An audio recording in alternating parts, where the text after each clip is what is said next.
The silence in the small, overheated room was a physical weight, pressing down on the shoulders of the two sisters standing before the hearth.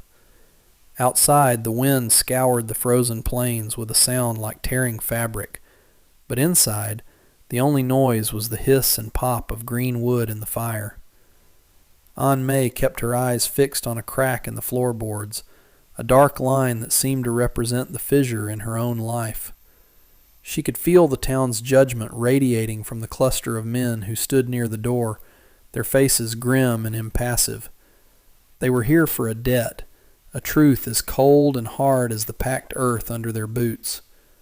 Her stepmother, Martha, stood with her back to the fire, the heat doing nothing to soften the rigid line of her spine. Her dark green dress seemed to absorb all the light in the room, leaving only shadows. The man before her was a creature of the mountains, built on a scale that made the cramped room feel like a cage. Thomas was his name, a name spoken in town with a mixture of fear and respect.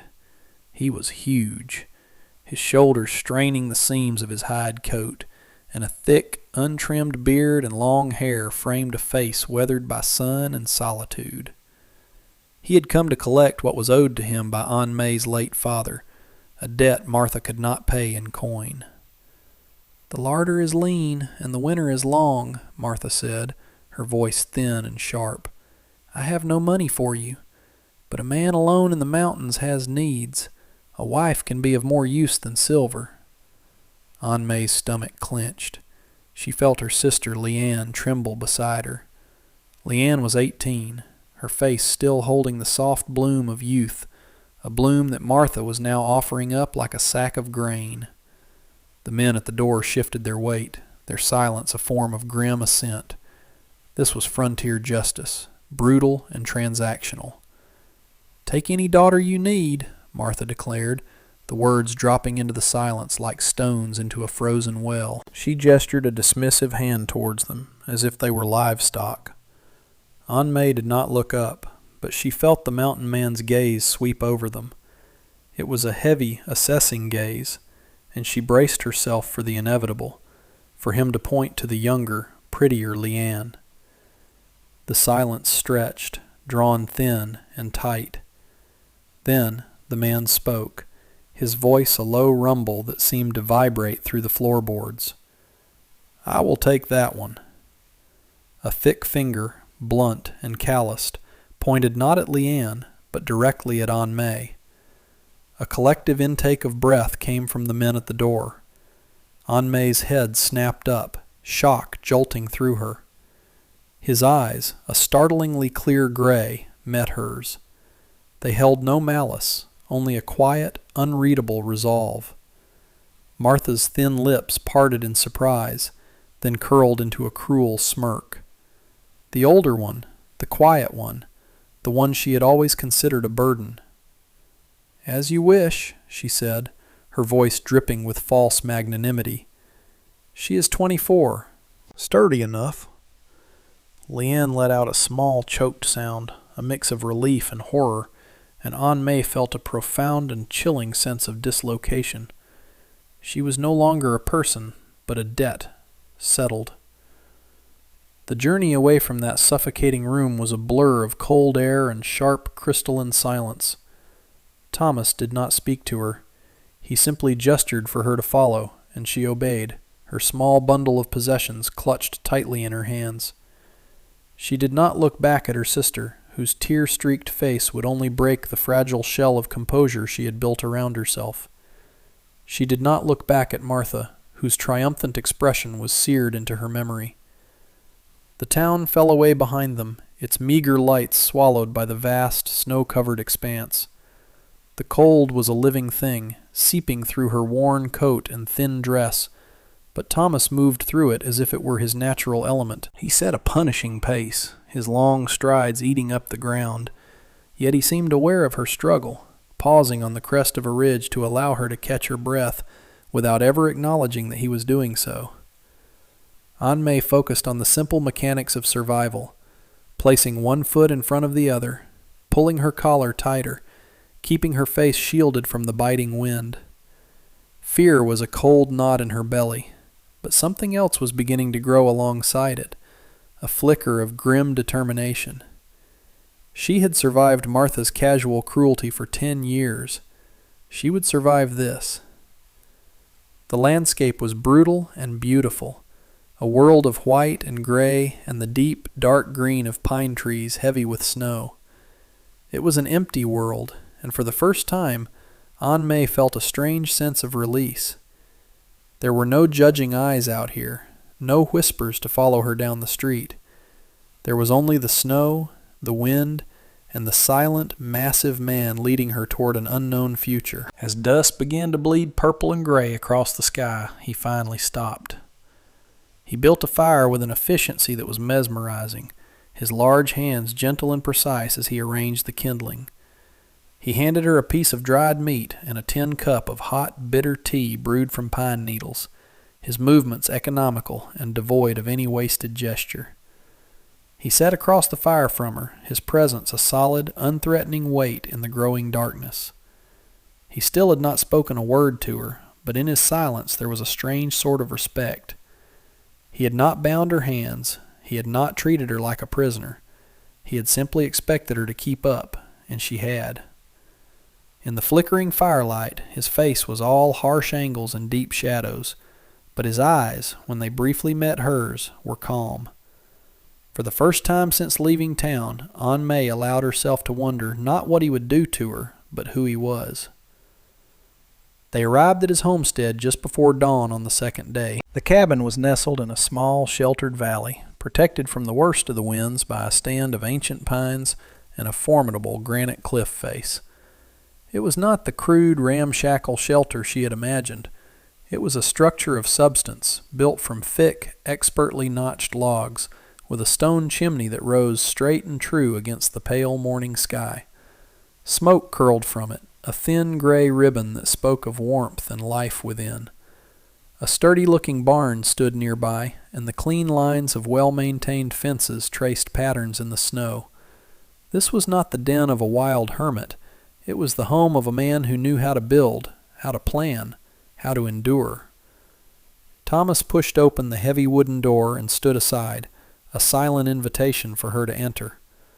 Aunt May hesitated on the threshold, the doorway feeling like a significant, irrevocable boundary between her old life and this new one. She stepped inside, and the warmth enveloped her. The interior was a single large room, meticulously organized and unexpectedly clean. Tools hung in neat rows on one wall, and shelves laden with jars of preserved food lined another. A large stone fireplace dominated one end of the room, its embers glowing with welcome heat. A sturdy table and 2 chairs sat in the center, and a bed, piled high with furs, was built into a corner. There was a sense of order and quiet purpose to the space that was the complete antithesis of Martha's cluttered, resentful home. Aunt May stood awkwardly in the middle of the room, her bundle still in her hands, unsure of what was expected of her. Thomas moved past her, adding a log to the fire. He then turned and gestured toward a small alcove near the hearth where a second, smaller cot had been set up, also covered in warm-looking blankets. "That is yours," he said. It was the first complete sentence he had directed at her. His voice was low and even, a simple statement of fact. He then busied himself at the far side of the room, giving her space, turning his back to grant her a measure of privacy she hadn't realized she desperately needed. Aunt May slowly walked to the cot and set down her bundle. She ran a hand over the rough wool of the top blanket. It was a simple bed in a simple room, but it was a space that had been prepared for her, a space that was designated as hers alone. It was more consideration than Martha had shown her in a decade. She looked around the cabin again, seeing not a prison, but a fortress against the harshness of the world outside.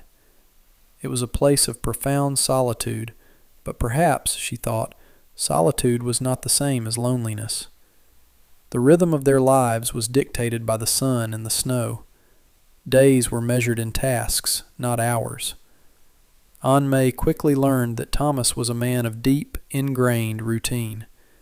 He rose before the sun to tend to his few animals in the barn, a milk cow, and some chickens, and to check his trap lines. He would return with the light, his beard frosted with ice, and they would eat a silent breakfast of oatmeal or smoked fish.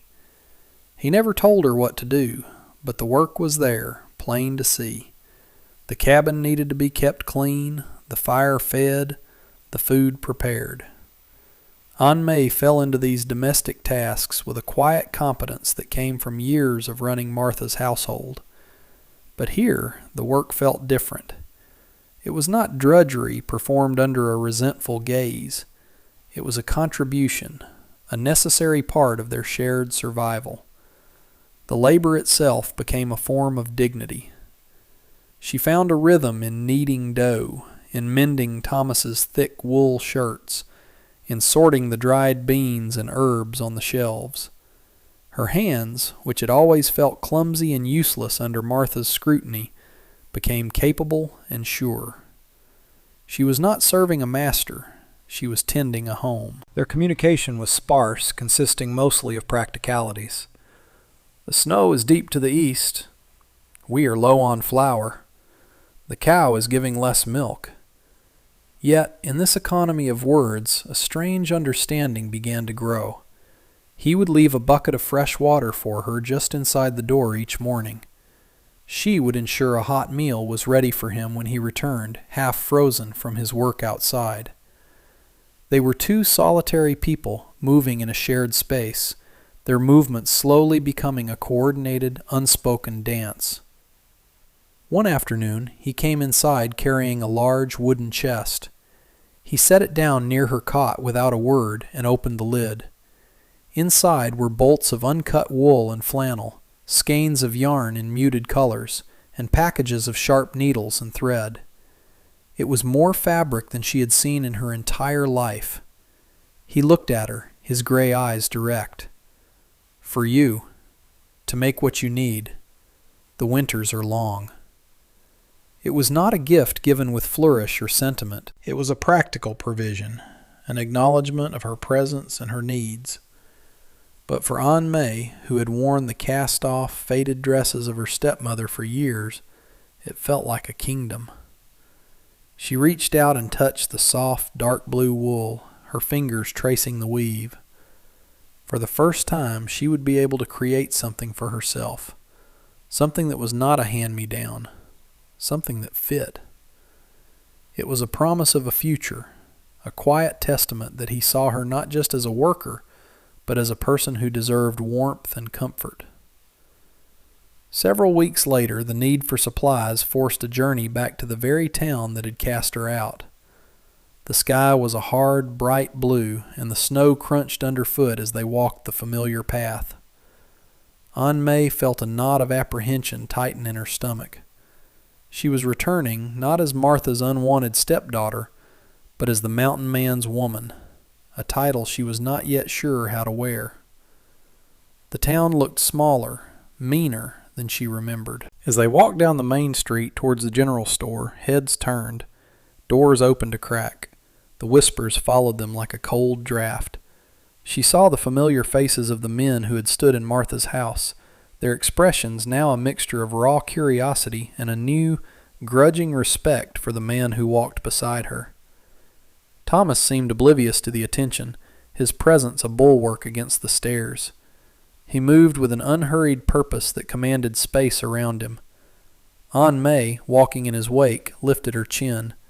She was wearing a new dress, one she had sewn herself from the dark blue wool he had given her. It was simple and sturdy, but it was hers, and it fit perfectly. Inside the store, the proprietor, Mr. Henderson, who had always treated her with dismissive pity, suddenly became obsequious. "Thomas, good to see you. And, ma'am?"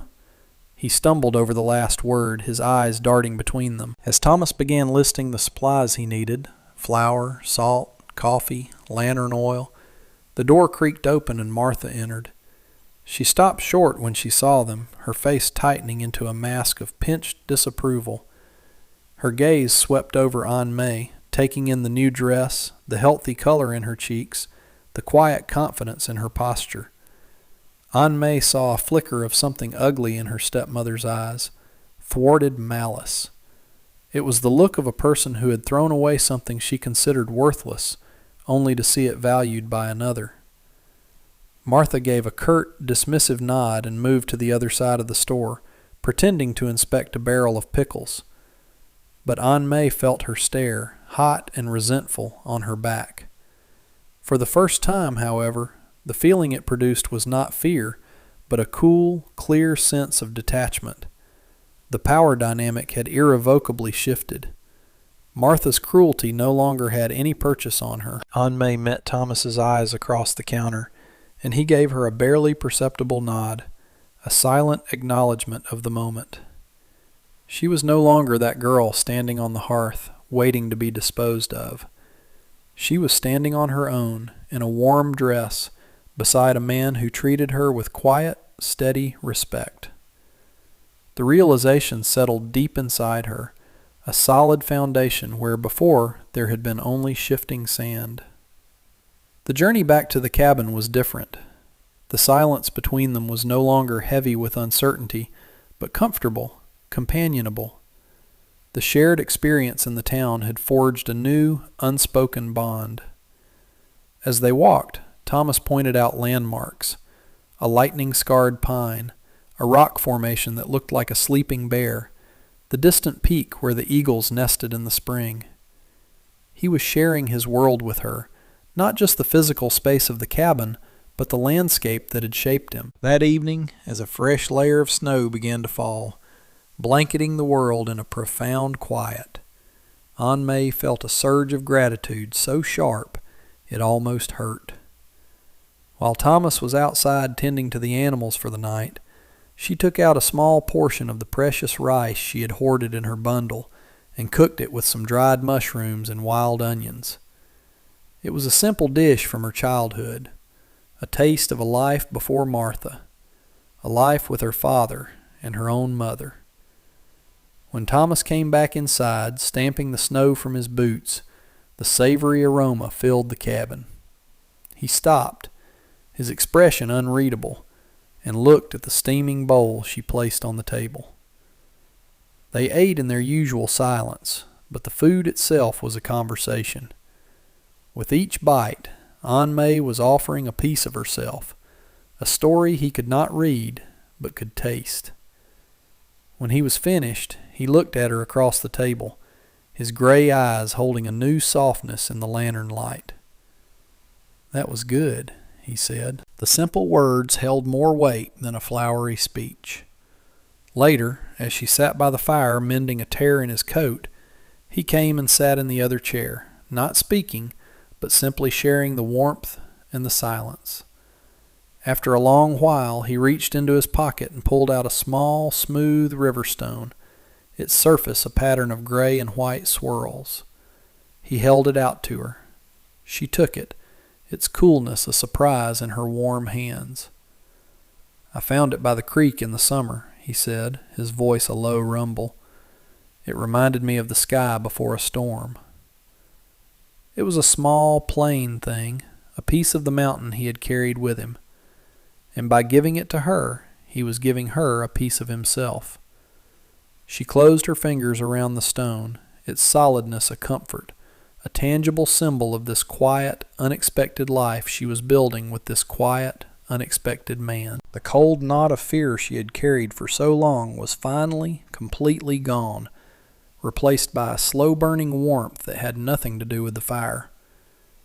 The deep winter held them in its grip, a season of long nights and shared solitude. The cabin became their entire world, and in its confines, the space between them slowly shrank. The quiet routine they had established became a source of comfort, a predictable dance that allowed for small moments of vulnerability. Aunt May found herself watching him more, noticing the way his brow furrowed in concentration when he repaired a tool, the rare, fleeting smile that touched his lips when the cow nudged his hand for a treat. He, in turn, seemed more attuned to her presence. He started leaving a small stack of kindling by her cot each night so she could build up the fire in the morning without having to brave the cold wood pile. One evening, as the wind howled outside, a sound of mournful fury, Aunt May looked up from her sewing and found him watching her, his expression thoughtful. "Why did you choose me?" she asked, the question slipping out before she could stop it. It had been resting on her tongue for months, a question too frightening to ask, for fear the answer would be one of convenience or pity. He did not answer immediately. He stared into the fire, the flames reflecting in his serious gray eyes. Aunt May held her breath, her needle poised above the fabric. "My mother was a quiet woman," he began, his voice low and measured. "She was not much for words. My father was a loud, hard man. He broke things, people. But she endured. She held our world together with her hands, with her work. She never raised her voice, but she had a strength in her that was stronger than his anger." He paused, turning his gaze from the fire to her. "That day, in that room, I saw your stepmother. She was like my father, all sharp edges and loud cruelty. I saw your sister, frightened and young, and then I saw you." His eyes held hers, and she felt pinned by the intensity of his focus. "You were looking at the floor, but you were not broken. You stood straight. You were afraid, I could see that. But underneath the fear there was something else, something solid. I saw my mother's strength in you. I didn't want a girl to raise. I needed a partner, someone who knew how to stand in a storm and not be blown away." The confession settled over her, a blanket of profound warmth and validation. He had not chosen her out of pity. He had not chosen her as the lesser option. He had seen her.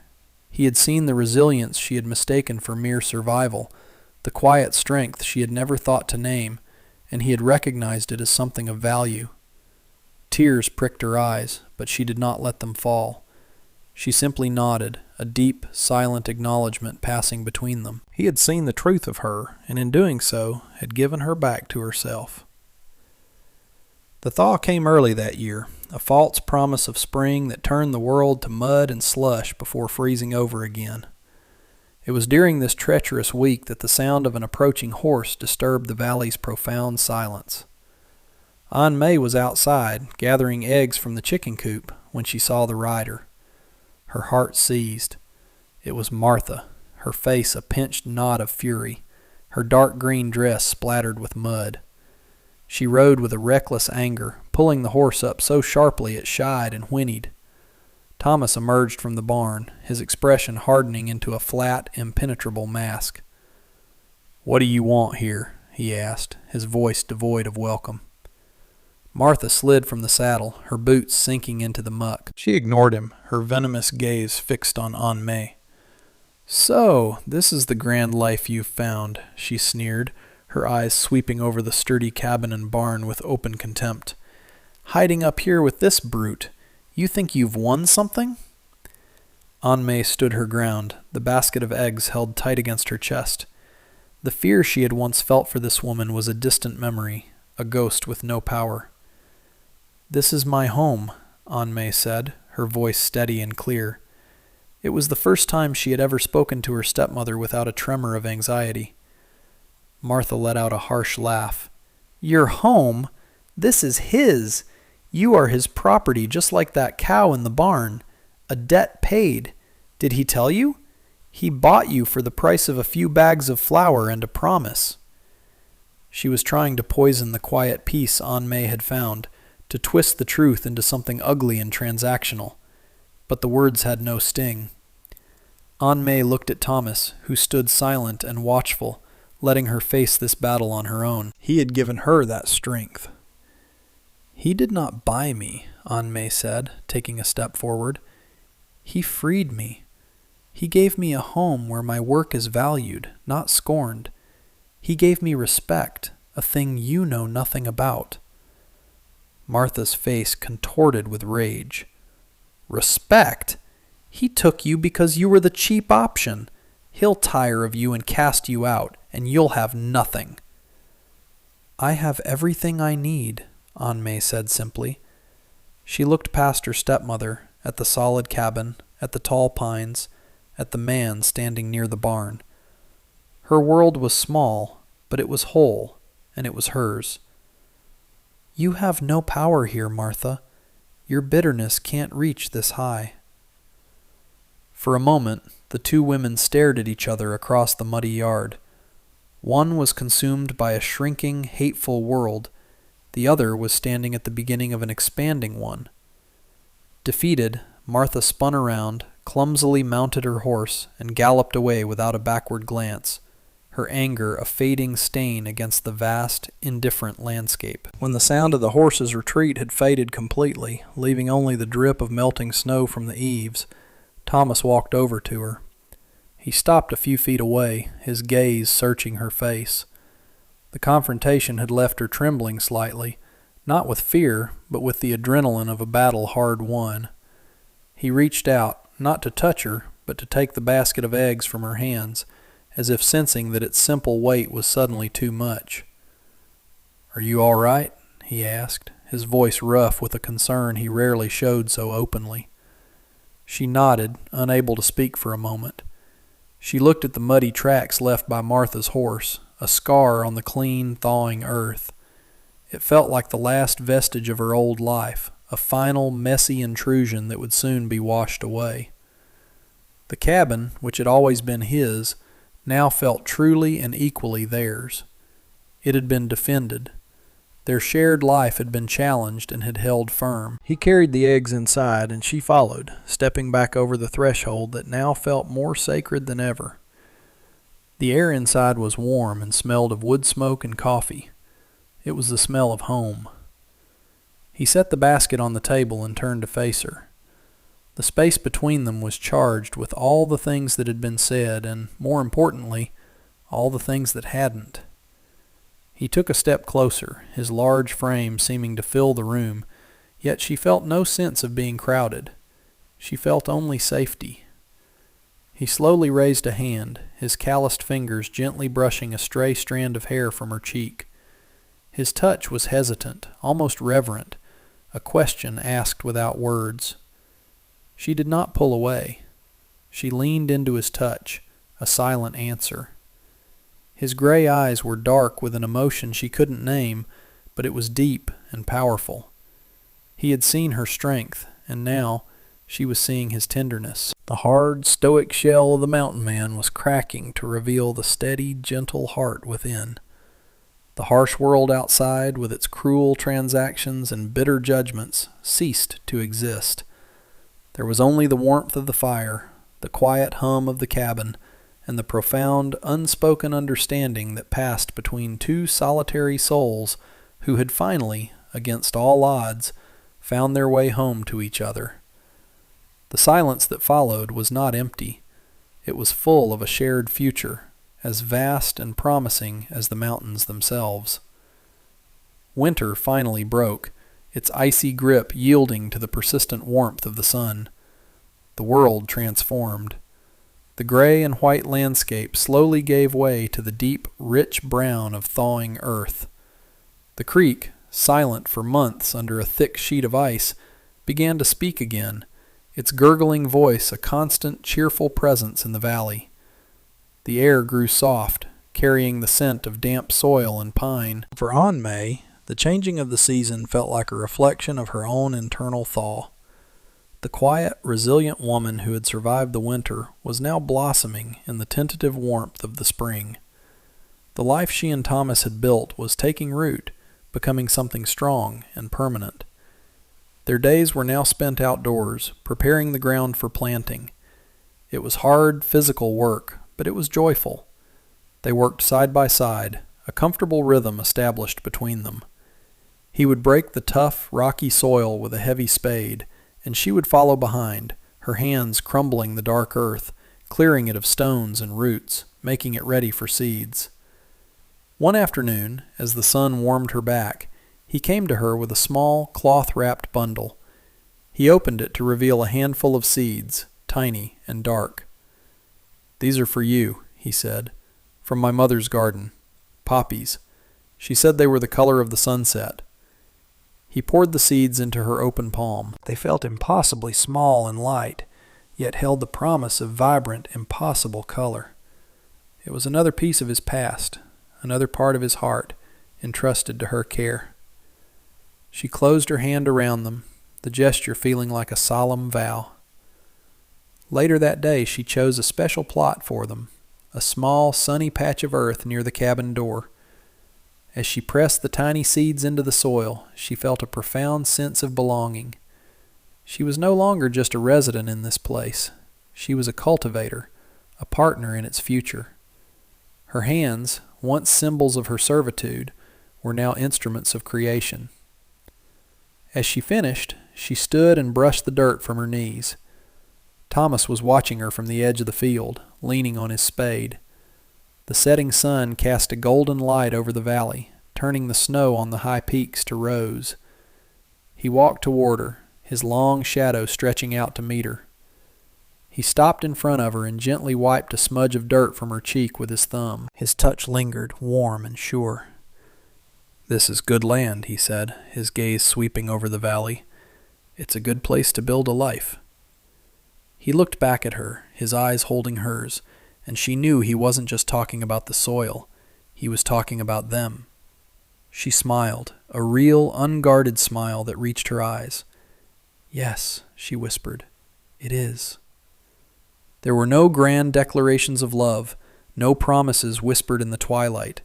There was only this: two people, standing on their own piece of earth, with their hands in the soil and a quiet, unshakable faith in the life they would grow together. The sun dipped below the ridge, and in the soft light of dusk they stood together, partners in every sense of the word, ready for whatever seasons lay ahead.